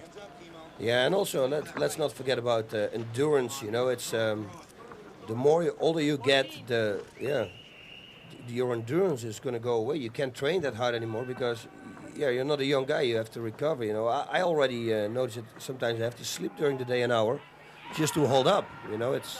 Well, Severn, even though he is over 40, for his age, has got unbelievable endurance. Oh, yeah. For his age, he really does. No, and a lot of respect, too. You know, I mean, he did very well in the UFC. I mean, I think that fighting a guy like Chemo, who has only had, let's say, five mixed martial art fights, he hasn't been able to establish really anything. Chemo has really learned the game, especially the game in order to not get taken out by Dan Severn. But what Chemo hasn't been able to do is hurt Dan Severn or get Severn in a position where he can take Severn out or submit him or knock him out. So this fight basically is two guys shutting each other down, but no one's really seizing the moment. Yeah, I know, man. And now I realize also that there are no 3 rounds of 10 minutes. It's a 30-minute fight, or because they just announced 15 minutes. You know, the rules are all over the place. Yeah. Now Severn coming in with a punch combination that clearly missed. Chemo didn't really even have to block it; he just needed to tilt his head. Both men continued to box, I guess, or at least throw punches toward each other. I don't know if that's boxing. Yeah, it's. Kind of frustrating right now. I don't want to be condescending towards these fighters because I respect both these men getting in there. Both of them have fought Royce Gracie. Both of them have fought Ken Shamrock. Both are true warriors, but the game plan I've got to be a little critical of by both guys. Yeah, I think it's. I'm speechless right now. I really didn't want to see a fight like this, and now we see one. So let's hope there's going to be a takedown and some action on the ground, maybe. I mean, we tried 15 minutes this now.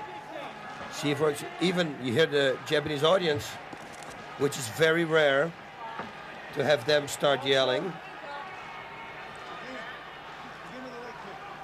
This is just, what can you say?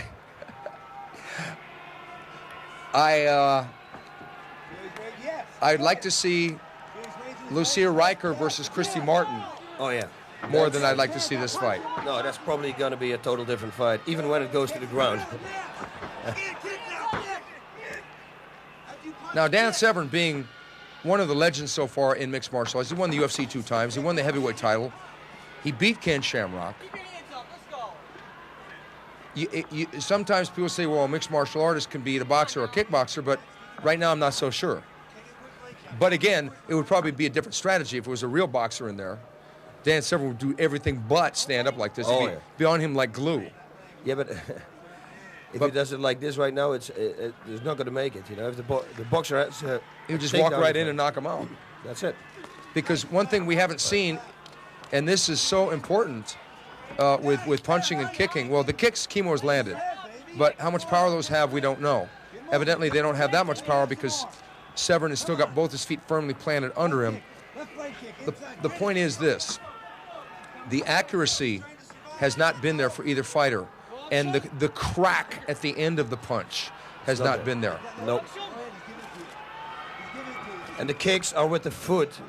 And one kick landed on Dan Severn's knee, but I think that would hurt more on their feet than it did on his leg. The other one also with the foot. You know, if you low kick somebody, you want to use the shin bone. You know, it's more harder, more sharp, crisp, clear. Severn is doing a fundamental mistake with his punches.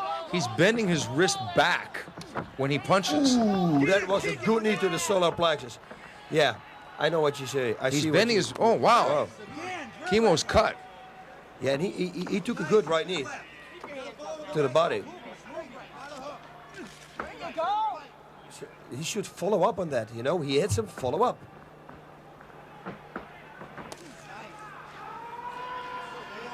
Kimo's dropping his jaw now. Looks like Kimo. On the external, it looks like he's in better shape, but maybe cardiovascularly, he may not be in as good a shape as Dan Severn. Yeah, I don't think so either. Dan has been there way more times than Kimo has. And Dan's got 20 fights in mixed martial arts and no telling how many fights in wrestling. He's been in that ring hundreds of times.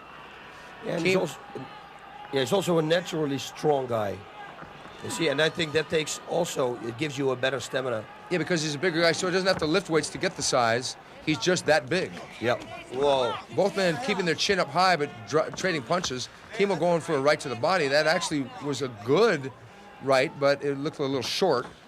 Severn landing a couple good right hands there, but he lands hands there, but not good hands. There's no solid impact. Can't believe Severn just checked that kick, boss. Only, yeah. Good left hook by Kimo. Didn't have a lot of zip on it. Didn't even phase Dan Severn, but nonetheless. Oh, that was good. Good short right hand by Dan the Beast Severn. 1 minute to go, and then we are hit 20 minutes. The audience starts. They want to see more fight. Who could forget Dan Severn's classic matchup in the finals of the Ultimate Fighting Championship number 4, where he was on top of Royce Gracie. It looked like he was dominating the fight for over 15 minutes, only to be caught in a triangle choke. Dan Severn didn't know what hit him, got choked out, had to tap out. It was funny, when that show happened, the UFC was only under a 3-hour time broadcast, but the fights had no time limit. Yeah, I know. And the broadcast cut off before the end of the fight in my home because they had to go into to show the replay. and we all hit the ceiling and started calling the cable company, screaming and yelling. And I didn't know who won. It looked like Dan Severn was going to win the fight. And I had to find out the next day. Oh, my God. Because back then, the fights had no time limits in the UFC. So, and you paid full amount? They didn't give you I got money back? I got a refund. You better believe yeah? it, baby. You better believe I got a refund. But here we are. We do have time limits in this fight. But nonetheless, it doesn't appear like either man. I don't know.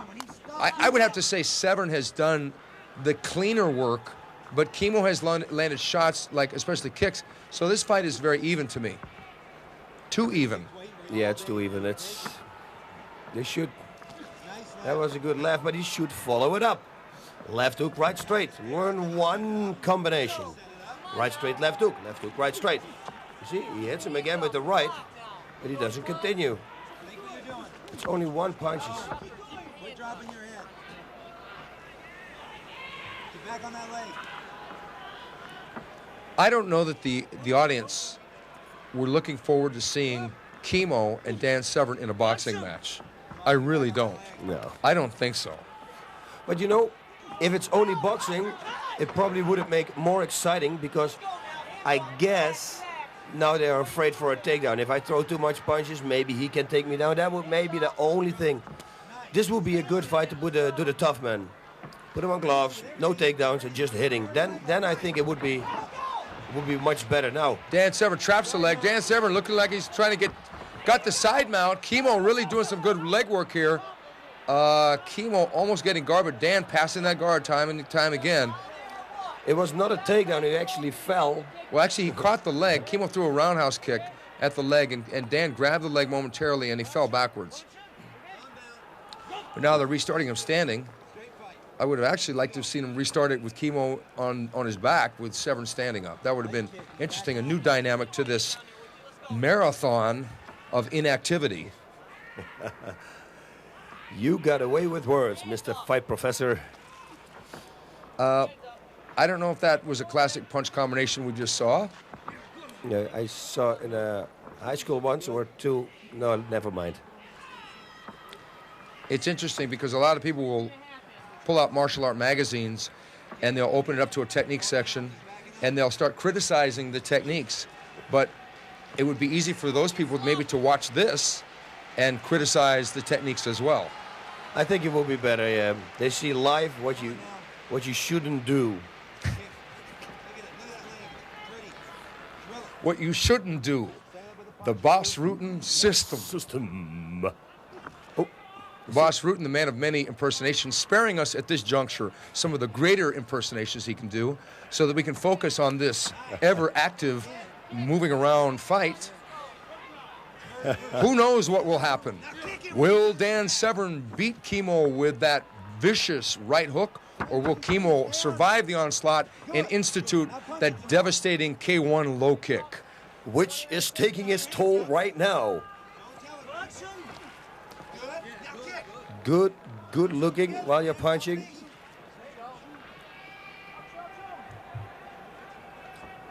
Both these men at this moment are intimidating, but I think this matchup, they shut each other down. If they were to fight any other fighter in the heavyweight division, it would be a totally different match.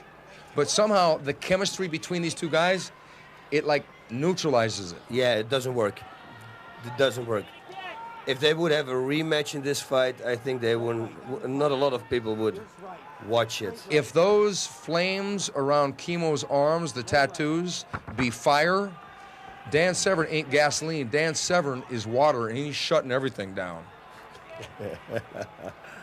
Yes, that was a good one. Now, I don't know what they say now. People are getting rowdy. Well, people are sitting there in their seats watching two guys throw jabs and missed left hooks and right hands, occasionally a takedown attempt. But it doesn't look like this fight's going to go to the ground anytime soon. At least when Kimo goes to the ground, even when he panics, it's exciting. You're absolutely right. My God, how many times did I say this to you? You got some good remarks, Mr. Fight Professor. Doing real good. But he's got a good takedown defense, we saw. And his explosion was good. Here we go. And there's the shot, and Severn Wow. driving hard for that single. Kimo really got a good sprawl, keeping the hips down low. Kimo should throw the knee right here. to the dome. Kimo should throw that knee. He's got double underhooks there. Stay on it. Squeeze it hard. Severn punching his way out. Oh my God, keep going now. He should do something now. Severn, don't let him pull the knee pads. Punch him. Jesus Christ. Look, keep going. He shouldn't stop. They go back into this lull, this jogging pace that they've had. This isn't a sprint, folks. This is a jog. As much as I hate to be critical, this is not an exciting match. No, but trust me, when they come home and they watch the tape, they will think exactly the same. So it's not us. They will, and if they do think, then there's something wrong. Well, there's strategy, but then you have to think in terms of, you got 45,000 people in the audience. Now, these guys in the back of their minds have to think, do people want to spend $20, $30, $40, $100, $200 to see me do this? Probably not. No, I can tell you with 100% nod. Because as much as the purists want to believe it's all about technique and strategy, this is entertainment. And if it's not entertaining, you will be out of a job soon. I hear the people booing, and I'm telling you, I've been fighting here now for like 4 years, and I've never heard that before. It's like in Japan, right? In Japan, yeah.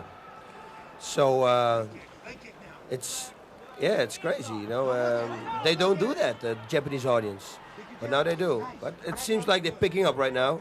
I don't know. Some people say, what was the greatest fight in mixed martial arts history? This may be in the Raspberry Awards for maybe not the greatest fight, maybe one of the slowest fights. What do you think, boss? Now it comes up together with Severn versus Shamrock. Shamrock, yeah, I was there. It was the same thing. Not an exciting fight.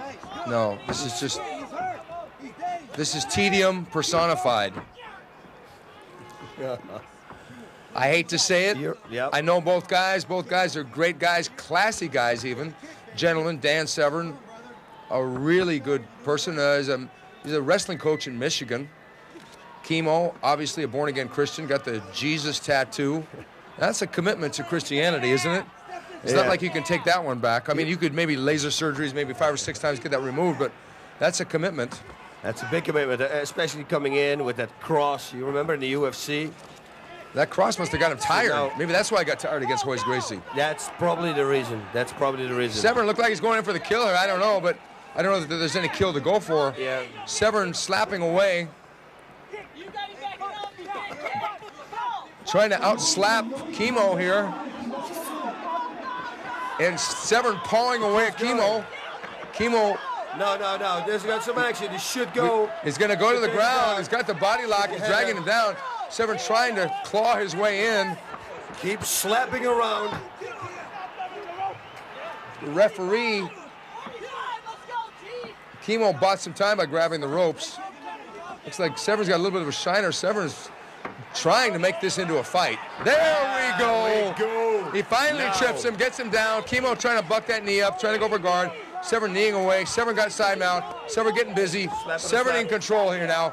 We wish we would have seen this 20 minutes ago, but we'll take it now. Becky Levi in Severn's corner, screaming instructions. That's a big woman right there. There you go. 10 seconds. No, it's getting 10 seconds left. 10 seconds left. Kimo Hammer. doesn't know what to do. Kimo really needs to get guard here, but with 10 seconds left, he should just lock Severn up and just hold. They should have started out like this, man. I'm telling you. That's why I said, I wish he went to the ground. At least we're going to see some action. But in the beginning of the fight, it would have been the same thing. Now, okay, there's the end to this. To say, I'm happy it's over. Now, Severn, the best part of the fight is his after post-fight look. Hear the audience. They're relieved. They're booing. This is not right. It's they're relieved. Sorry, but they're relieved. Thank God it's over. Oh my God! What? If only I could hear and translate those comments coming from the audience. Oh my Probably God. wouldn't be repeatable here, folks. But The fight has been declared a, quote, draw, unquote. Yeah. It was a good call. Yeah, that was a real good call in this. The corner is happy. They're happy and smiling. Yeah. You know, Yeah, well, they're happy that he went the distance with Dan Severn, but to go into a fight with your mission just to make it the distance, why even take the fight? Yeah, there's no excitement. That's what the people want to see, because We this way, got a they're never gonna replay come here back. of what? Of We're going to have a replay of them slapping away and Severn missing every one of those punches and going for the body lock, and he trips and finally gets a takedown into the side mount.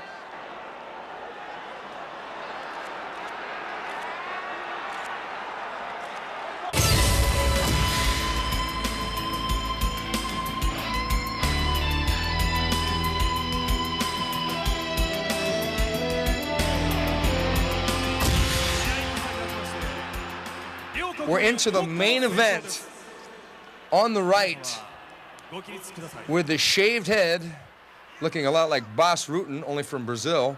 It's Rickson Gracie, and there's Nobuhiko Takada, probably the most famous professional wrestler in Japan, Boss. Yes, he is. He came into the dojo in the Beverly Hills Jiu-Jitsu Club, and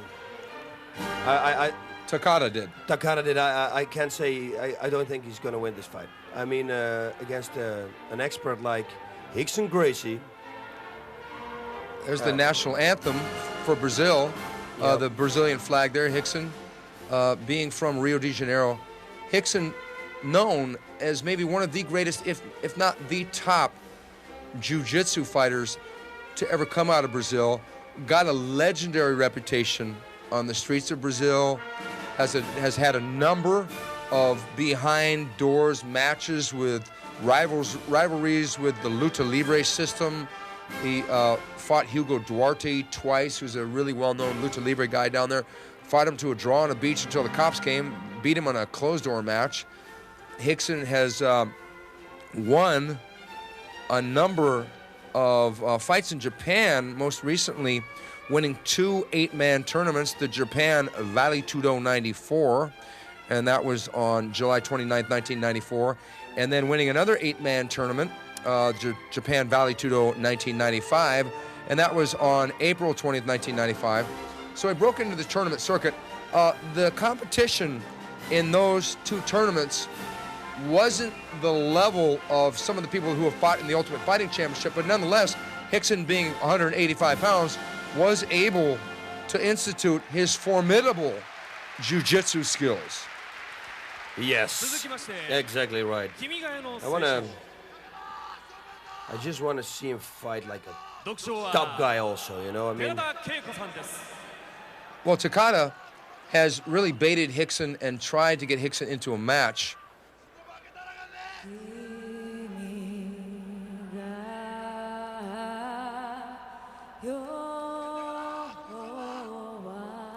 She's singing the Japanese national anthem. There's the flag, the rising sun. Nobuhiko Takada is, let's say, as popular as Hulk Hogan would be in the United States on the pro wrestling circuit. He's a famous pro wrestler in Japan. In his pro wrestling career, he's shown that he can punch and kick and do leg locks, but that's all pro wrestling. It's all pro wrestling. But It now doesn't we're mean seeing him anything. fight a real fight against a person some people feel is the greatest fighter in mixed martial arts, Rickson Gracie. There's a hardcore contingency of Rickson supporters that feel that Rickson is the best. A number of people in Japan feel that Takada is the best. Now, Takada, one of his best friends, or formerly best friends, Yoji Anjo, Takada had challenged Rickson in the Japanese press year after year and said, Rickson, come fight me. Rickson said no, he wouldn't fight him because he's a pro wrestler and it wouldn't look good. Yep. But now he accepts this fight. Evidently, they came across with enough money to bring Rickson over. Previously, Takada's friend, Yoji Anjo, went to Los Angeles to Rickson's studio with a film crew and news reporters, challenged Rickson at his own studio. Rickson put a merciless beating on Anjo. Oh, yeah. Behind closed doors. And one of his home video people videotaped it. I know people that have seen the fight. People know that Rickson Gracie, like him or hate him, has got killer instincts. Oh, for sure. Hey, listen, I'm not going to say anything. He's phenomenal in submissions. His stand-up striking, actually, he has none. But the striking he does in the ground looks real solid. He's got power. And what you said, he's got the hunger. And why wouldn't Rickson take this fight against, you're talking money here, you're talking fame, and anybody that's seen this guy's pro wrestling fights, it's pretty impressive. But the question remains, can Nobuhiko Takada make his mixed martial arts debut against, of all people, Rickson Gracie, who Royce Gracie, who won 3 UFC titles, says is 10 times better than him? Chances are good he's not going to win. I really don't see it, but hey, we have to wait and see. You never know. He's got to catch him with a right straight or something like that before the takedown. I like Rickson Gracie. I think Rickson Gracie is a class act. I think Rickson Gracie's got phenomenal economy in what he does, but we're going to see here jiu-jitsu versus pro wrestling in its purest form. Rickson almost looking like a robot. He's got that stomp kick. Like Yul Brynner in that movie, in that... The King and I? No, when he... oh, you're talking about Westworld. Yeah, Westworld. He looks like him kind of bit, huh? Yeah, he does. Good thing he doesn't have the 6-shooter. Takada circling to his right, wondering if Takada punches, Rickson's going to shoot in. If Takada kicks, Rickson's going to grab the leg. Rickson moving forward, wanting the clinch, wanting Takada to throw a strike so he can clinch up, take it to the ground. Takada should throw a high kick. Just if he's going to go to the ground, just throw a high kick. I would say the same thing. Throw a high kick. Just throw thinking of it, man. Just if he starts circling to the left. Running away. He starts running away. But Rickson's not running after him. Rickson playing the mind game. There really is no mind game because Takada needs to show Rickson he's better than he is.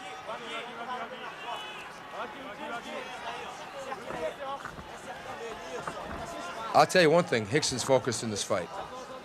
That is the look of focus, boss. Oh, no, he's always focused. That's what I said. Once it's on the ground, his striking on the ground is solid. There's a low kick. It didn't really land on the thigh. It was down below by the calf. It didn't even affect Rickson. But the 45,000 people thought it did. Well, those 40 in my ears. You better believe those 45,000 people want Takada to win. They want Rickson, the legend, the man who is known above all others as to epitomize what jiu-jitsu is. They want their pro wrestling champion to beat him. Rickson's got other ideas, though. Rickson coming in with a jab and that stomp kick. Rickson getting almost a body lock. Takada keeping him out at bay with the underhook. Takada hang on to the rope. Rickson's got the leg.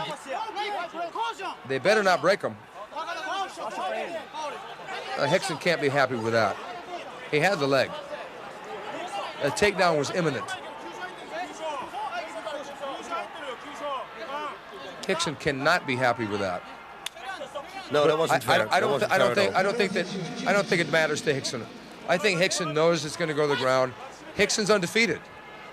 The claim is, I haven't seen any videotape or statistics or newspaper articles to substantiate this, but the claim is that Rickson's has got 400 victories and no losses. Yeah, it's a beautiful even number also. But oh, here we go. We're on the ground. Takada is not giving up the takedown. Takada with a knee. Back position. Beautiful, tight, double takedown body slam. Rickson did it. Rickson's got the mount, boss. It's a matter of time. Very nice.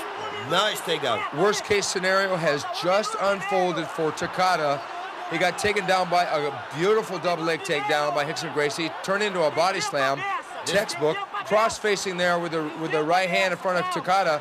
Takada in a bad position. As soon as those hands, as soon as those arms got unlocked behind Rickson grind away. Rickson's going to go for the armbar. It must. This is like, please. This is finally I see somebody using the crossface. You know, I always see these people in position and they keep holding. I say crossface the guy. He's good body shots. You see? That's what I'm saying. The body shots he gives and the shots in the head are solid. For some reason on the ground he's got good striking skills. I'll tell you one thing. Out of all the fights we've seen tonight, Rickson Gracie has got the most economy, the best technique, and the best strategy. That's it. I think he, so far, pound for pound, of this fight card, is the superior fighter, and he's really instituting that here against Nobuhiko Takada. He played his game. Takada doesn't seem to have a clue here. His footwork, he should have his feet planted on the ground. He should be sliding his elbows against Rickson's knee, get Rickson sitting over his hips and try and buck him or try to go out the back door. He doesn't seem to have the facility, boss. No, not any skill, because everybody knows if you sit in a position like this and you stay in it, it's real stupidity. You have to try to escape the mount. Oh, here we go. He's going to go for armbar. There it is. There we go. Oh, he's got it. He's got it. Takada's got the hands locked. Takada taps out. That was a quick one, folks. That was a quick one. Rickson Gracie continues his undefeated streak with an armbar victory over the most famous pro wrestler in Japan, Nobuhiko Takada. Beautiful armbar, but man, I saw it coming 20 seconds before this. Takada should work a little bit more on submissions, I guess. I'll tell you though, Rickson did what he had to do. I don't think in his mind he wanted to fight Takada being a pro wrestler because of the implications, but nonetheless, he fought him, took him down, mounted him, grounded and pounded. Takada bridged, posted the arms. There's Yoji Andro, the man who Rickson beat down in the studio, trying to comfort Takada. No, he did what he had to do. Rickson he came in, exactly like you said, some good striking, good setup, boom, boom, go for the armbar, nice armbar. The technique was perfect. Yep. The strategy was perfect. I think he knew that that Takada really was going to fold because, after all, experience counts for so much, boss.